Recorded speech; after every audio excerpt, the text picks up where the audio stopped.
organization to work, you have to pay homage to the esteemed ancestors. So we rest on the shoulder of the esteemed ancestors. We are the esteemed elders, and you are the upcoming experts. And together we make a family. All right? Dua.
There's certain things that you'll be looking at that look like Asian. You see this?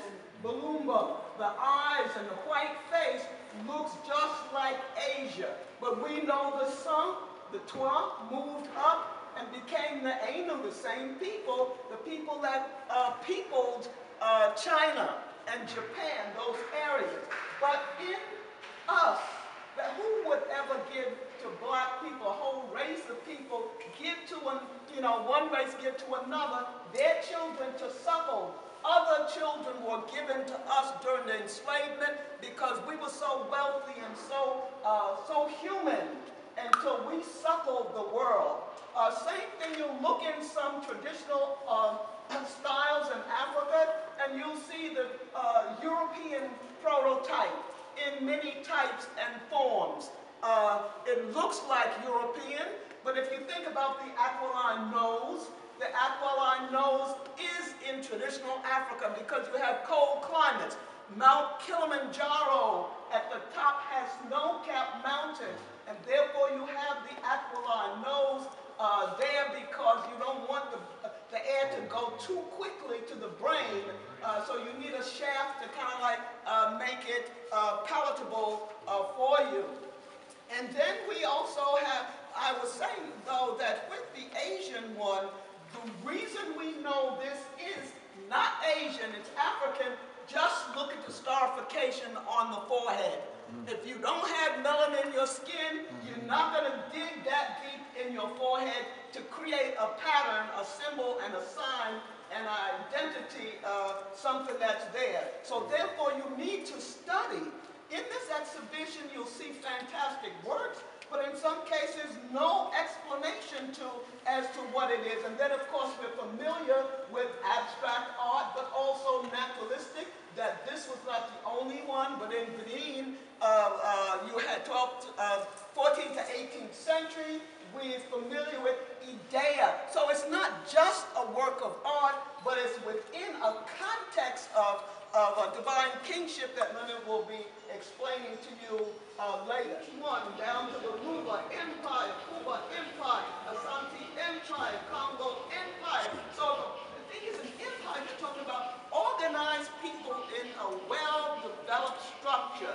And so that's what you need to know, that's pulled out of context so that we can just look at the objects as little incidentals in some cases, or as great treasures from something that's not described well fully in the exhibition.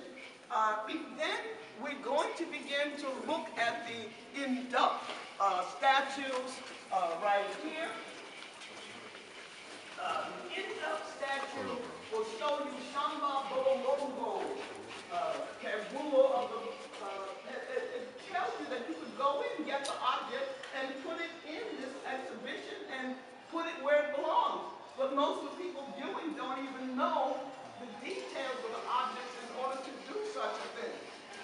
But then you find in Ethiopia an image of Jesus Christ and nails being pierced into the head of Christ and hammers being hammered, a whole series around the head being hammered into the head. And so I want to say to you that the theme of resurrection that you find upstairs in Kemet, Osiris resurrecting from the dead, and Saku, you know, Saku, you know, the resurrection to arise to the mummy form from the Swati, so that concept existed in this part of the world as well. That you had amongst the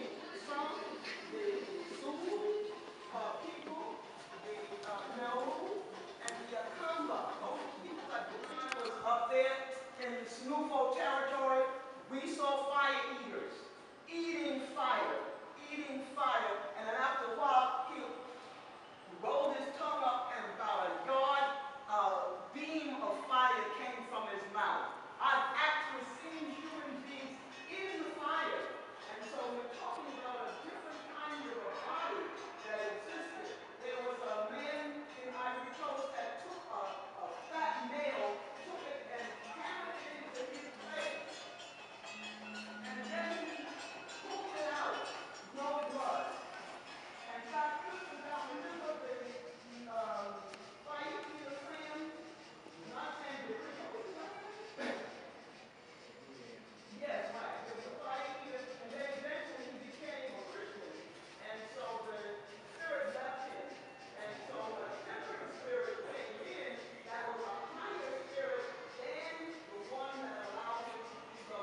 So when you speak about Jesus Christ, you have to know what, if you know after traditional art, you have to know what phenomena did he come to supersede the fire eaters, to supersede those eating glass, to supersede. Why? Because the story was he had a body that was the Genesis body before the fall. And so what would that be? And can you have that again? And so that's the reason we find so much of the traditional African art dealing with the spiritual context. Now I want us, because the time is short, to take a look at what's called work of art form and musicians. And here's what was made into a white Christ. Why? Because if all of Europe was to be converted from the terrible ways, 100 years war. But you people always fighting and killing. 100 years war. Why were they so vicious? Killing each other, much less coming down office. I wanted you to look at the Nubian finds. You know, Leonard went to the Dafufa, but I hear it. Is the light better like this? Can you see it? Yes. Okay. You see the ram's horn and the royalty of Nubia? That is what they were trying to do with Serapis. Put the ram's horns there as the Amen factor. And then I also wanted you to take a look at this. I might have to pass it around because I want everybody to look. Since you're looking at a Roman sculpture, I want you to see this 1974 issue of National Geographic. And the Roman Cohen, that's what this is. A Roman Cohen, because the Romans knew who Jesus was. And it shows an Ethiopian with locks, little teeny locks piled up into 2 tiers on the head, okay? 2 tiers on the head, and so the Roman gold Cohen is made out of gold. And this is one I think that Dr. Ben had in his book, but he had it in black and white, and it didn't give the full full value, but now with the digital age, I want you to take a look at this.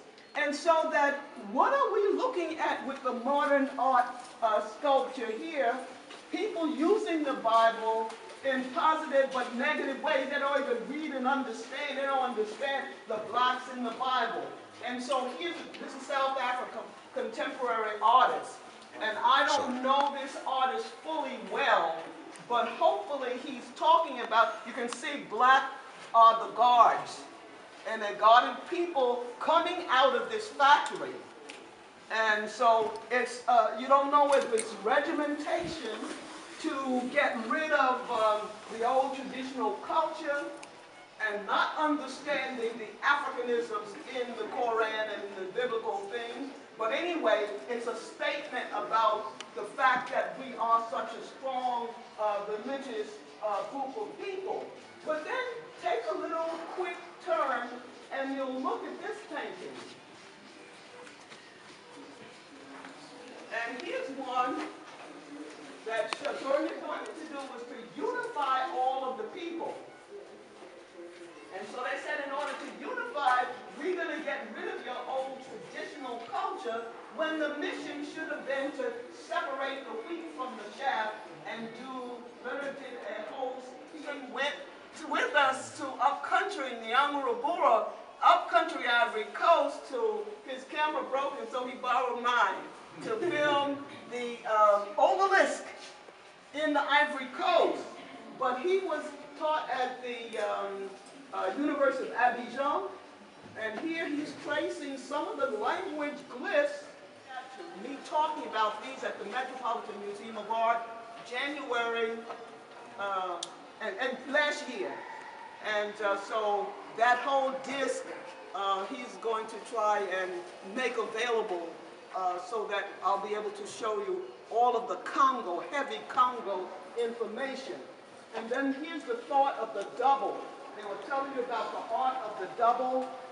So some things I've done on the double from Canoon at the Potter's Wheel, creating what? A man and his bar. There's two of you that exist. One of you live in the ideal heaven and one on earth.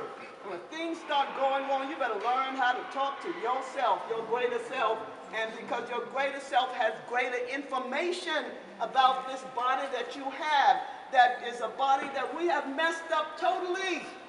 Totally eating the wrong foods. We eat those big old carrots that look so good, taste so good. GMO.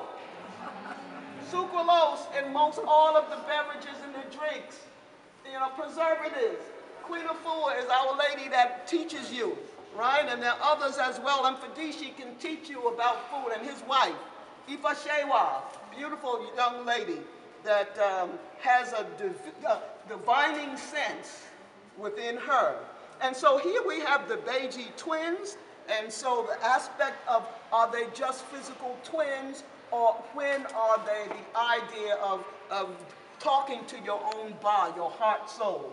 And now this is a mistake, that kind of like calling them twins because they're not. This is once again idea art, concept art, because no antelope carries the baby on the back. The back is too slippery, it would just fall off. And so that the ideal has to do with family, so that this represents a feminine form with the masculine, huge genitals, what? For seeding the earth, the agricultural revolution that was there. Now, I didn't begin this with the diffusion of culture, just as a lecture by itself again, but I think to end, because I don't want to go over my time, let's move straight back. And let's give thanks to my wife, Rosalind, Queen Mother, for bringing us this knowledge and understanding. Now, I've been living with this for more than 50 years, so I've been blessed. She gave me instructions. There's no way I can carry out the instructions. We don't have the time. But in the middle of the night, she was saying, this is what you should say, this is what you should relate to, don't say this, don't say, that's what mamas, that's what queen mothers do. What she wanted us to let you know that the culture, these cultural manifestations that you see are alive, and they serve a meaningful purpose.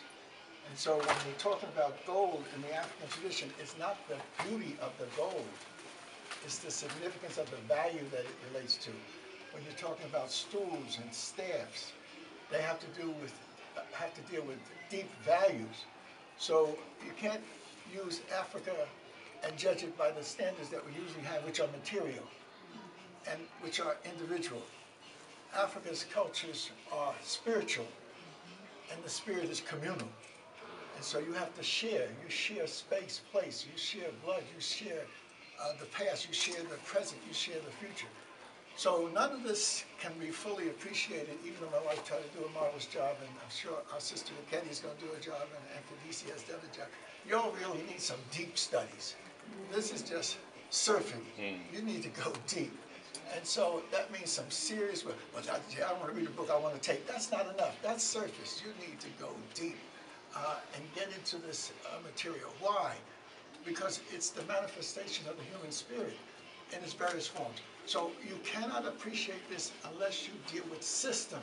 And I want to lay out a quick understanding of what these things are. You're seeing fragments of various systems. You're seeing fusions.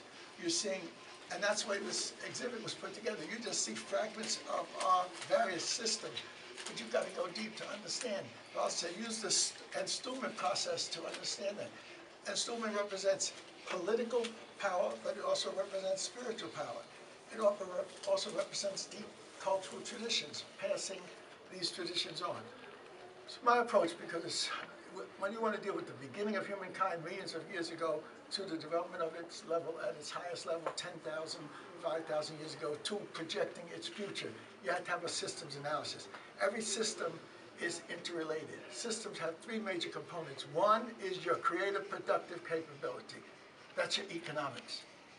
Economics begets your management capability, your administration. That's politics.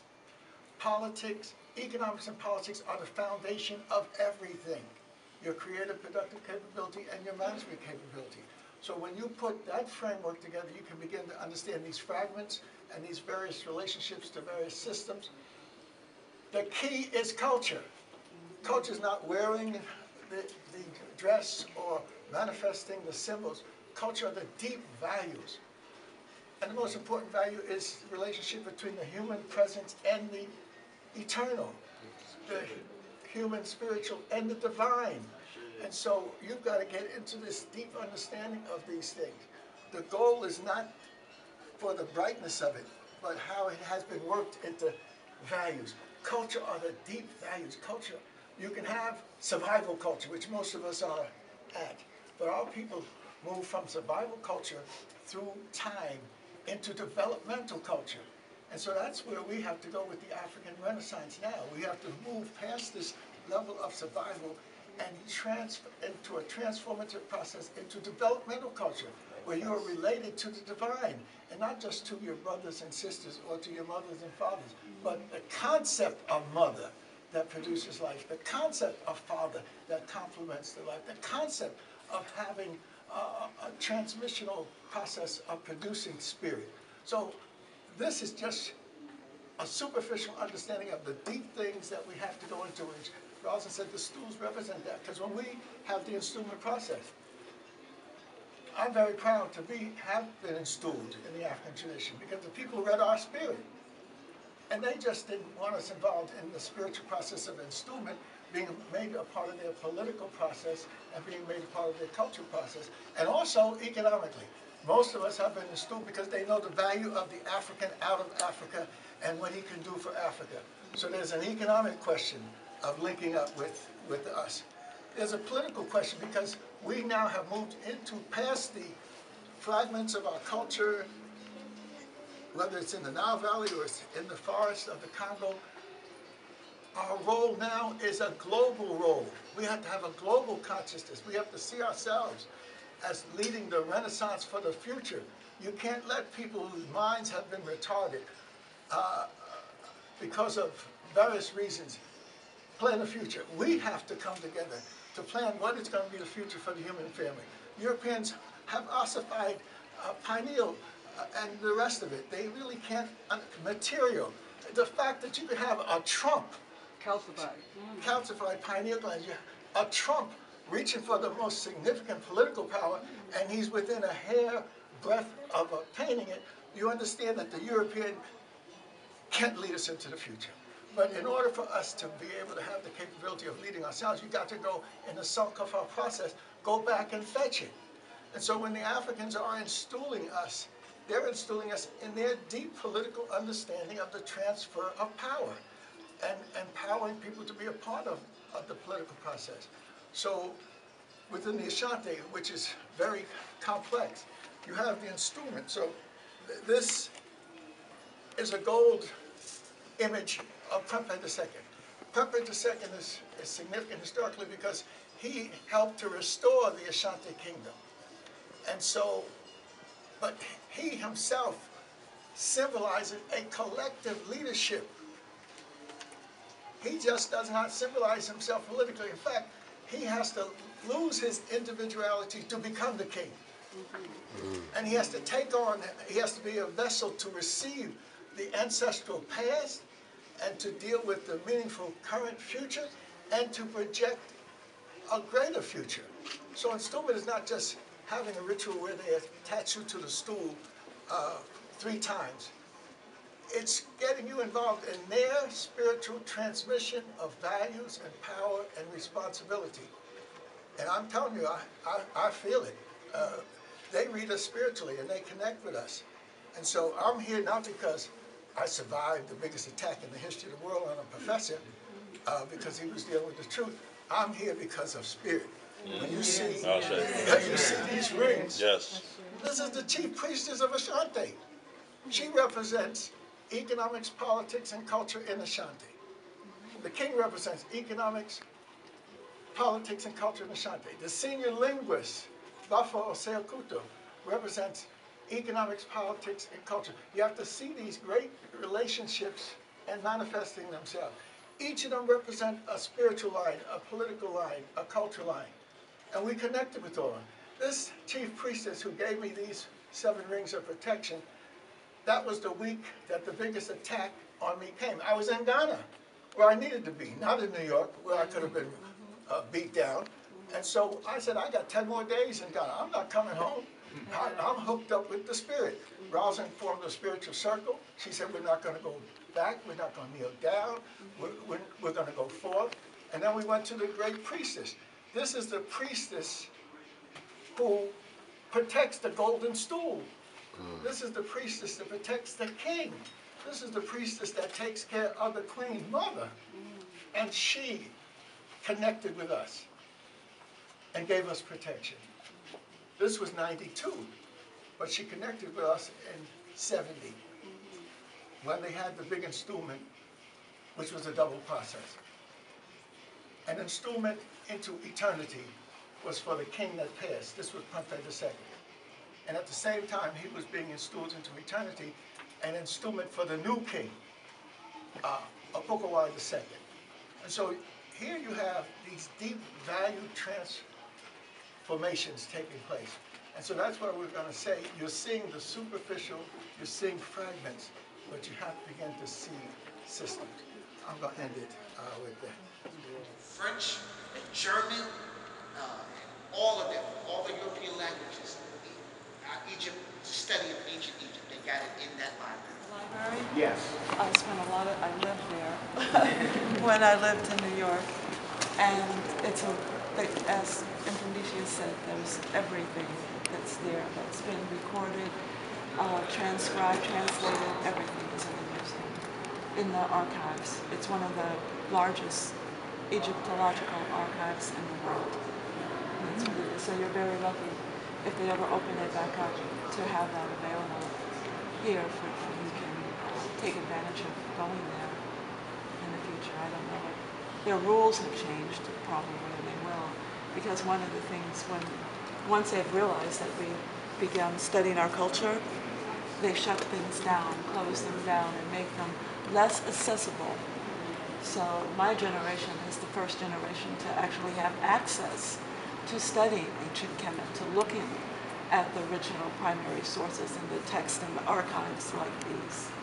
And eventually they will probably try to shut them down, but you should protest that and not let that happen. because it's very valuable what's in that archives. Because a lot of those things don't exist anymore. Things that they've recorded that are no longer in existence, things that they lost, they still have them there. That's what I would say about that. Pioneer Black. And he is a great founder. The people who originally, the Chaldonians and the Blackheads, the first people who came into Asia also came from ancient Kush. And so the same people that were in ancient Kemet are the brothers and sisters who went in ancient Kemet. They took on the pictorial form, where they actually showed the images of the Neteru. And initially, it was only by the priests in the royal family. But eventually, by the second golden age, the elevation of the scribe was done by Mentuhotep, and it became open to the public. And so the common people learned to do Neteru.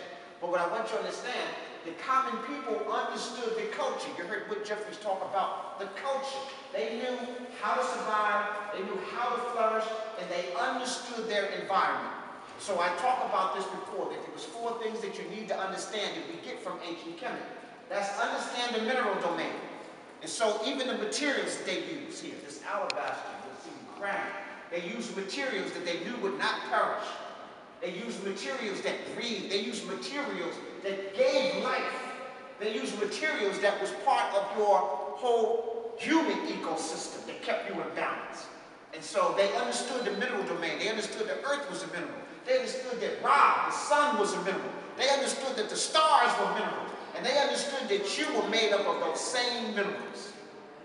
Okay? And so they had this adoration and this love with the mineral domain.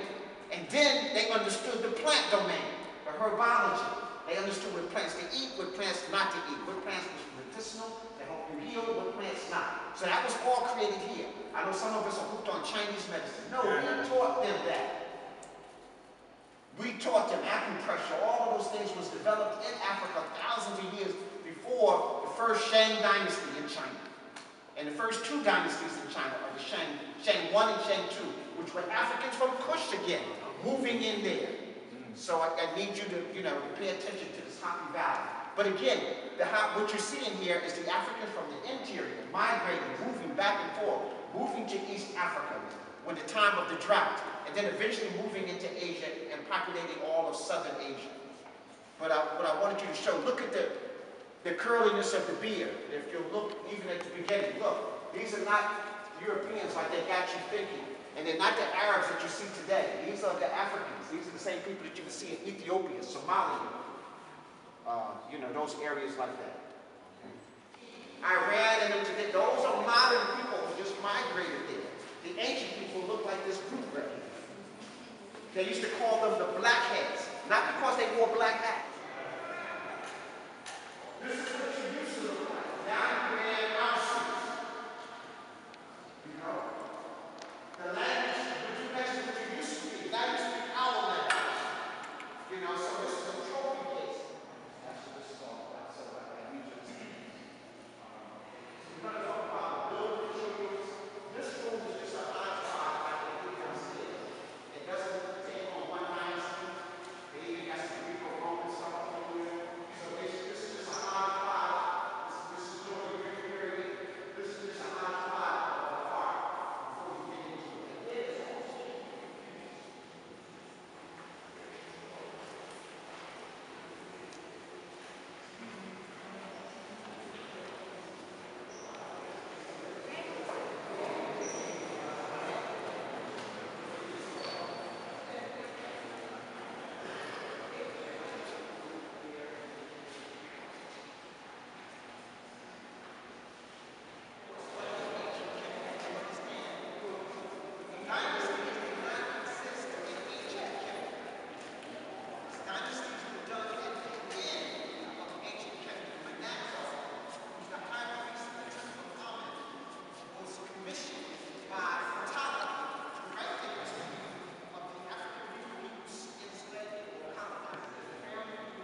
Jeff didn't know he was the first ruler of the Rkhty dynasty. He was just the second classical golden age. So let me do that again. First 6 is the first classical age. Dynasty 11, 12, and 13 is the second golden age. Dynasty 17 through 21 is the third golden age.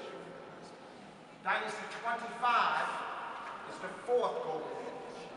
That's when Kushites came to Bactria, and then came Zakashta and ruled Kemet. What people don't tell you, it was the largest dynasty or the largest empire in existence. It ruled all of Northeast Africa, all of everything was saw.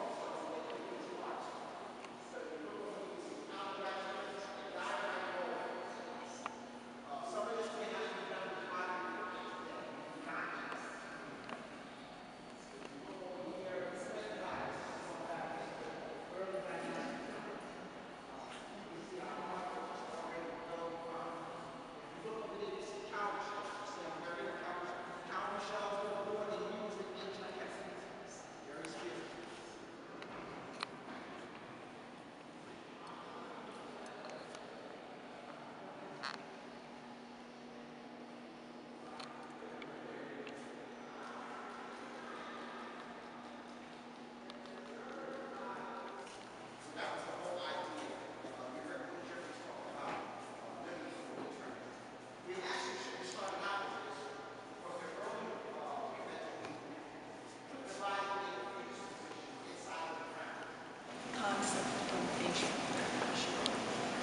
Ma'at is the principle and concept of balance, harmony, balance, order on Earth, in the universe, in human beings, in everything that exists. Ma'at is about the order, it is about the divine consciousness, it is about the connection of everything that exists, and how to maintain that connection and how to maintain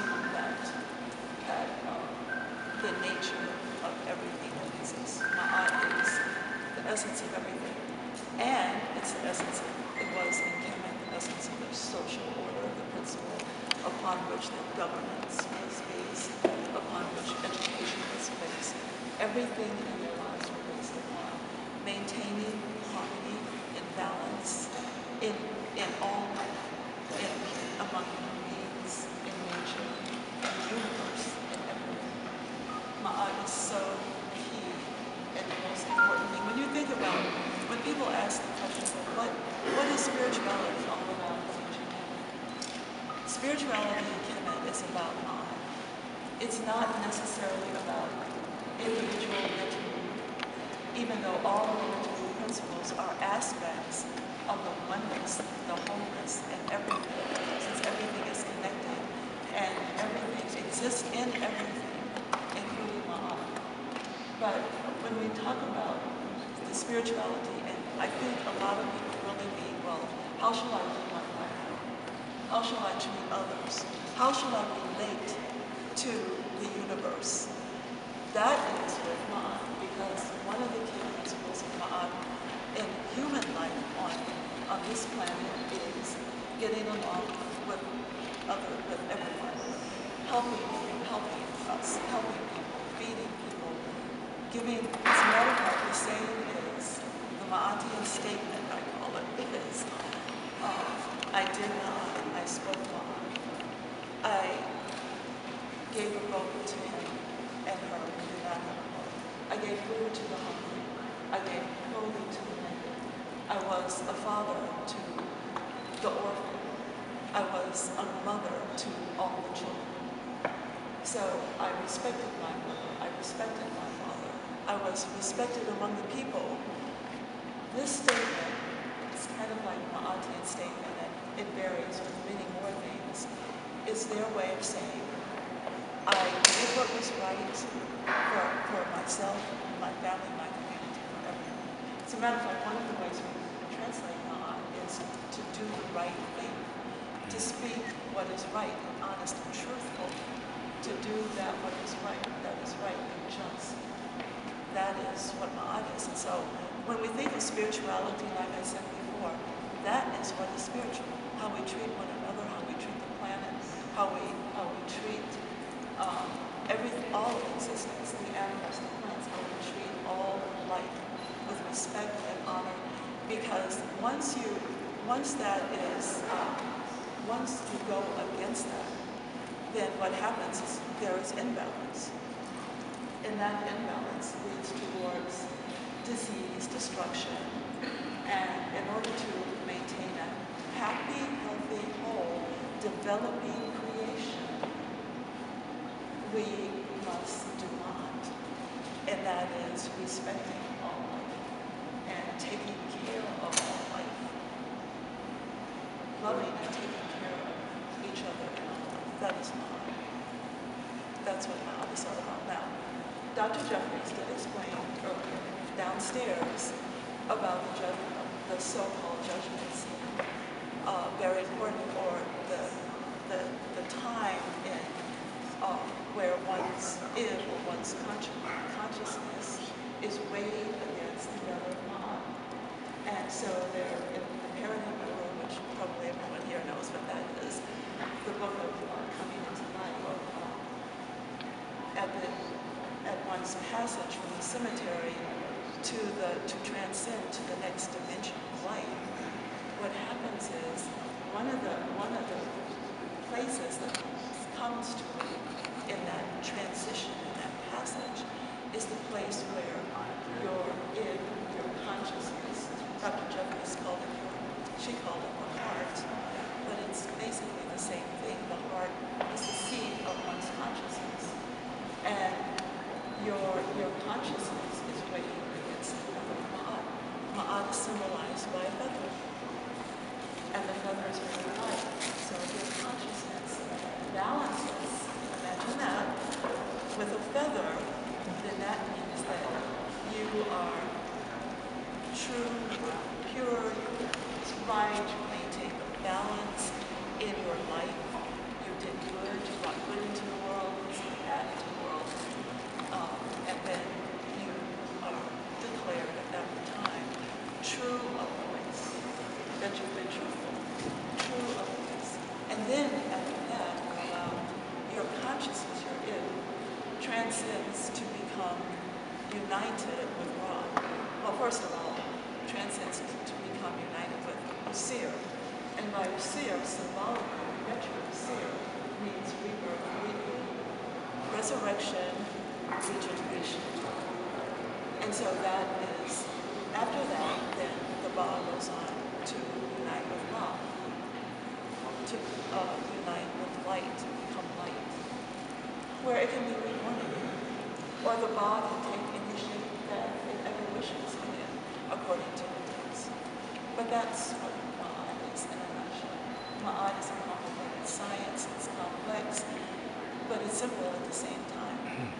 You don't have to read a lot of books to understand. Speaking the truth and saying what is right,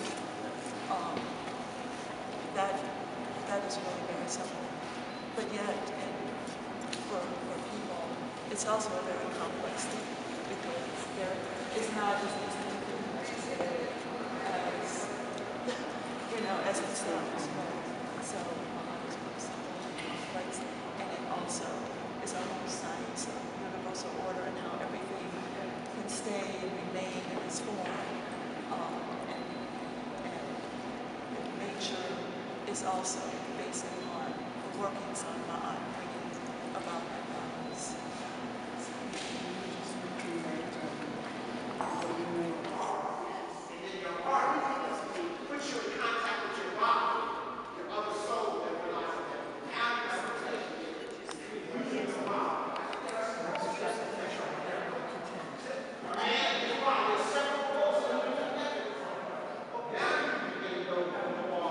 Which are purposes and which are supposed to be in this physical body.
Mfundishi.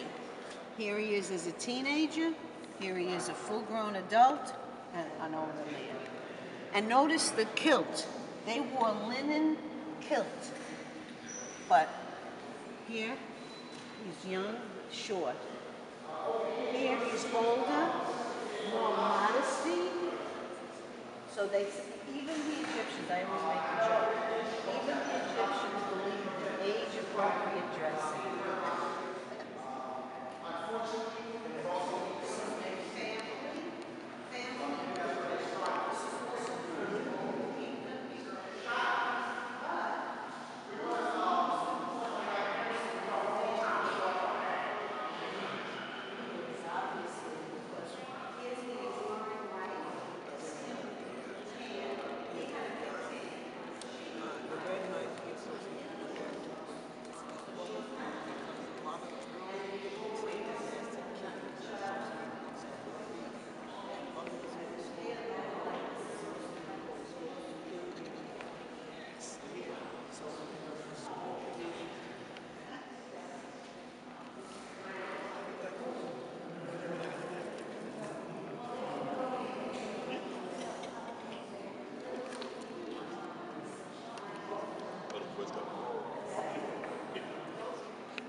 same attribute from the old period, and then you look at the new period, they took on and transmuted.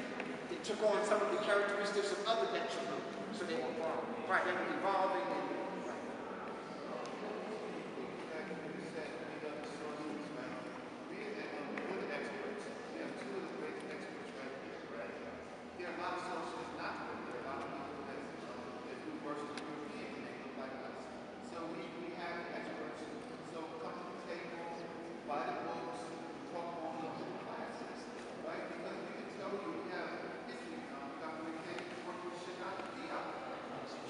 tourists trying to get a good picture.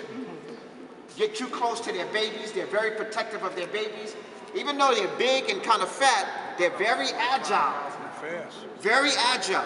Look, Usain Bolt runs 20 miles per hour. He's the fastest juvenile in the world. Hippos can run 40. So you can't outrun this fat hippo. Unless you got some Jordan moves, you know, you're gonna have to do something like that. All right, so, but it's very protective of their young. So the ancient Kemetu understood that. So they used Ta'ert, protector of the babies. They made the wand that they use it with the tusk of Ta'ert. Right. The sacred wand. But those are one of the things that Mfundishi would have to kill you if he told you. But weren't they teaching that he was the one for the afterlife though? No, not this one. This is that's somebody else. So we're gonna move on. But if you notice, you see in the hand carrying the ankh. Okay, so you're gonna constantly see this. Sensing. This is the suit sensing, clarifying the air, purifying the air, making it. And let me just say something. When they did the myrrh, the frankincense, the blue lotus, and things of that nature, your nose, the primary function of your nose is to breathe. The primary function of your mouth is to eat. I know some of us think it's to talk. We existed for millions of years without talking. The primary function of the mouth is to eat. When that incense goes, or that oil is put on, it goes up your nose, and your brain is sitting on top of your nasal cavity.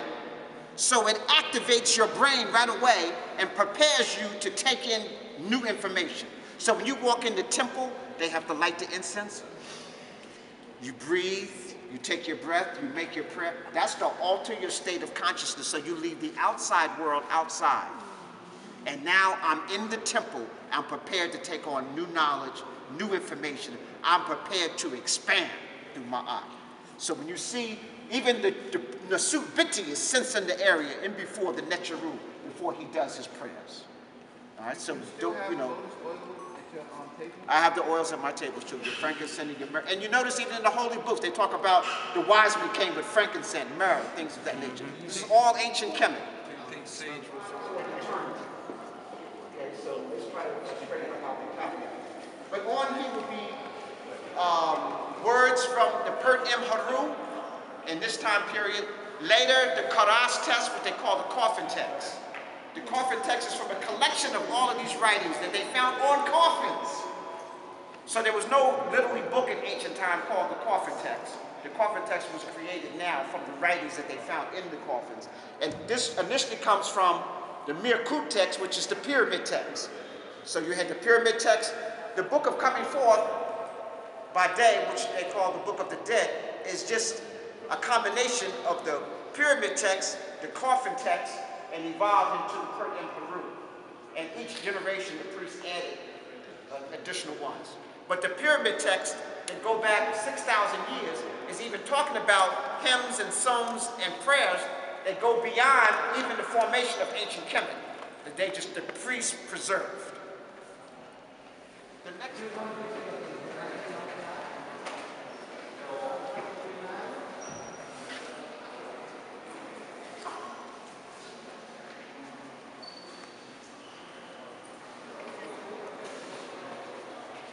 European fiction workshop now? Yeah. Nurturing love from the sun, we would cease to exist. So he was giving adoration to this image that sustains all life on this planet.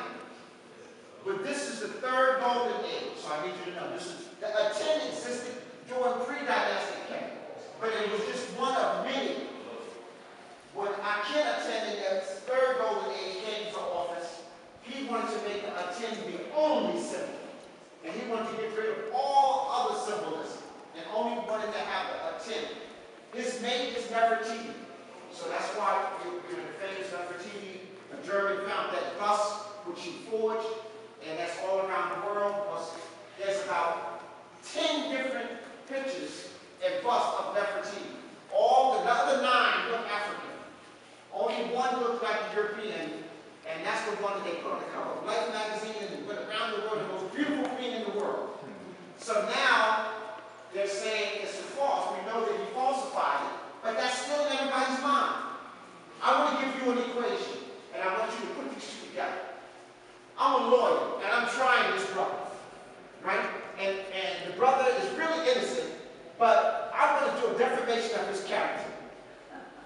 brother is supposed to have stolen some goods. And so I get up and I want to say, well, listen, didn't you murder that sister last week? Absolutely not. Absolutely not. Weren't you responsible for the death of your father and your mother? You know, and then the other two lawyers says, objection overruled. Okay, I think it had nothing to do with this case. Jury, this man is guilty.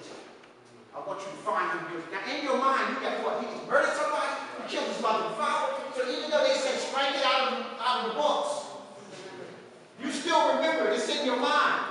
And so even though the brother only stole a pack of cookies, he's getting ready to go to jail. Okay? I know the story was a little facetious, but I want you to see what the Western world is doing to you. So they do this all the time. They do defamation of the character, they'll make something fictitious, and then so that you totally won't want anything to do with it. 777 times the word Egypt is used in a negative connotation in Old and New Testament. 777, it went out their way to make you think. So it brings you trying to hide something. I'm trying to default, you know. They want to let you know slavery. My aunt was the theme. You heard what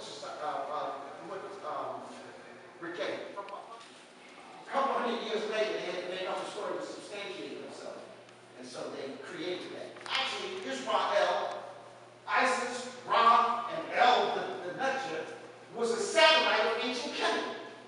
And they were about to be destroyed, and the Cushites came to the Middle East, Palestine, and saved them.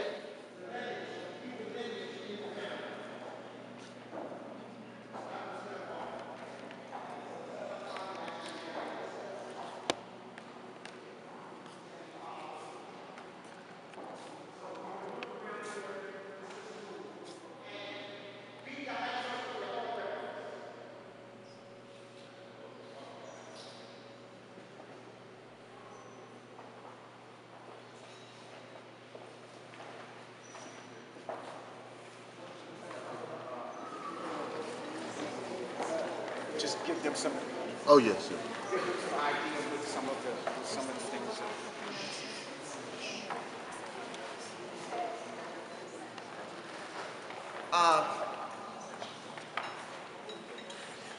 Being an architect and a scribe in the ancient world was real serious. So when you presented to the Nasut your plans for a temple, you had to actually make a model of it. So this is an example. So all temples, not only do you have the architectural plans, you made the model, the architectural, the science, the astrology that had to go into make it. This angle here is a perfect 33 degrees. That means that would be wheelchair. You can have a wheelchair and go up there. It also means that when I walk up, even if I have a bad back, it wouldn't put any pressure on my back. So everything is symmetrical. Everything has to be in harmony. This is the Tekken on both sides. Resurrection, rebirth, renewal. Asar and Haru. The ancient, the new. And then the cycle continues, the renewal. So one represents Asar, one. You notice in Washington, D.C., they only put one. Okay, so they didn't put two. And a true Tekken is only one stone carved right out of the mountain. Not blocks put together like the Washington Monument. That's what we call a false Tekken. But in Central Park, you have a true Tekken that they borrow. And the twin to that is in London.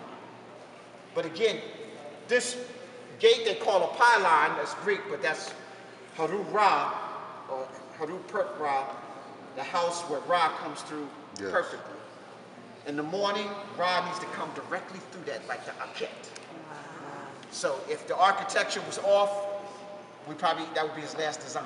Okay. You saw the granite ones. Rkhty is going to read some of the things on there so you get an idea of the type of things that they would write on a karas. This is obviously a later period. Late period. Yeah, I said this whole room now is kind of late period. It's a little different. But I'm just going to read just a tiny little passage that's up there. And this is the jet pillar. Do you call it the backbone? The backbone, it's representing the spinal cord, representing stability, all being associated with Asar, renewal, birth, rejuvenation. And there we have Djibouti and Peru on the other side. So this little passage is written, as you all know, in Medu Neter. This is Medu Neter written all over this keres. And, well, let me just, before just assuming everybody knows everything, this is, you're all Mfundishi students, I'm assuming, and so everybody knows about the Medu Neter. So just looking at this part, and just arbitrary, I'm just picking this. It starts off with Jed Medu at the very top, right there. Jed Medu, words spoken by. And then it has Heru. This is unusual, different. It has words spoken by, or words spoken, excuse me, this is words spoken to, the wave of water, to. And it lists several neter there. The first one, Heru, the falcon. And then Geb, and then Aset, and then Usir, and then it says to be established, the existence of good, and to cause, to elevate or to raise up the Jed pillar, which is this thing that we're looking at, the spinal cord, to be established as protection. So we have as protection and sekedet. I'm not really sure, but then it says that he comes, that he may come to this beloved place or his beloved place. So I'll read it in Medu Neter to the best of my ability.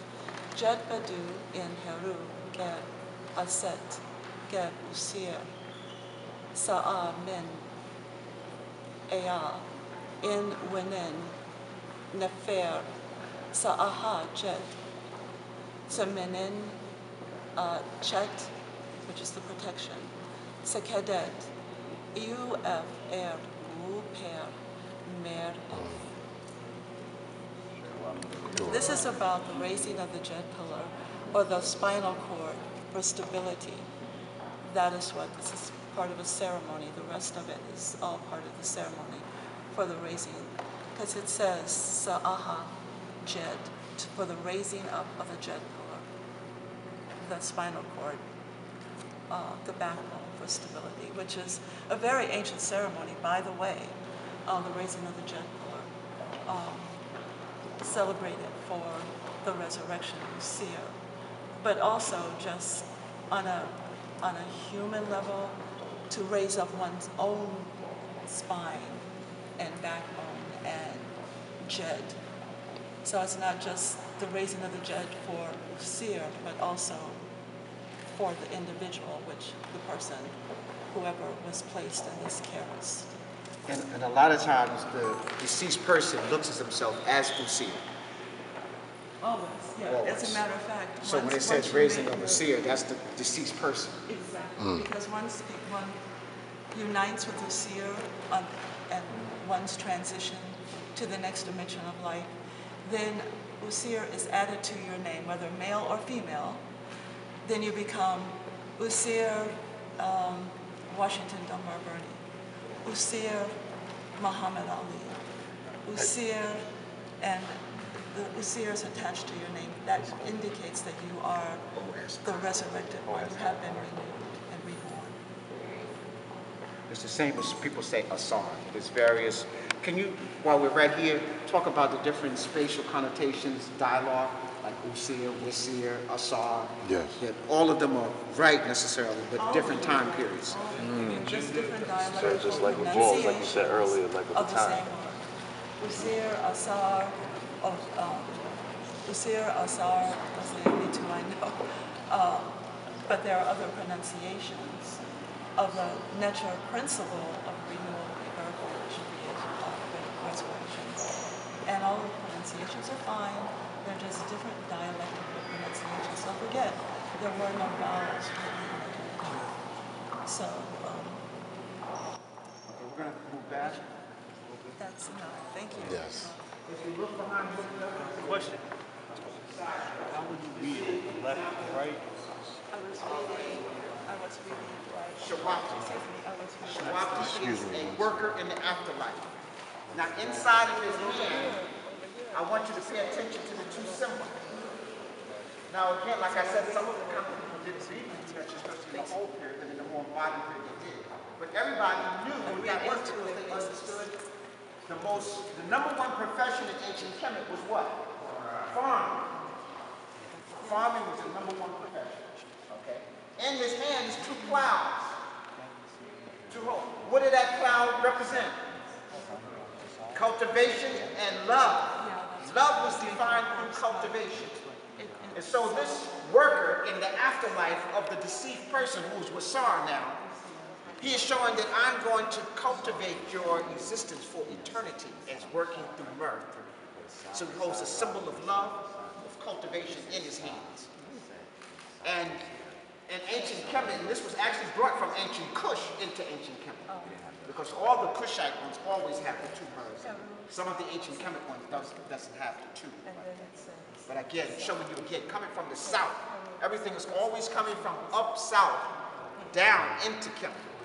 So I'm just trying to constantly show you. So everything you saw downstairs, you know, is being amplified up here. Tree. The Kemetic priest said, no, you don't want to do that. We traveled to the border of where our symbol is, and the Kushite army was there with 100 elephants and an army. And we came with some flowers, so I just wanted to play homage to that. Okay. Later there's a story where he actually he was so mesmerized.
4:30, we're going to have a do lecture class.